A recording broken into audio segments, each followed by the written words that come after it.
Welcome to the Learning Pines YouTube. We hope this video helps. You start by confirming the essentials. You are signed into your Apple ID and iCloud, and you have stable Wi-Fi. Once done, plug the iPhone in or ensure battery is above 50% so backups won't pause. Now go directly to Settings, tap your name, then iCloud, and select iCloud Backup.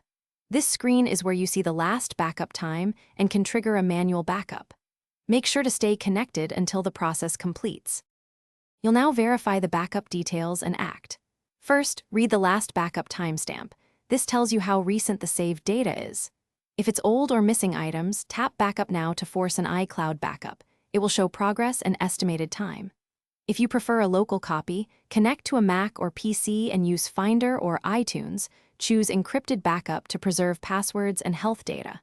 Once started, make sure Wi-Fi stays active until complete. Finish by confirming the new last backup timestamp and reviewing the backup size so you know everything copied.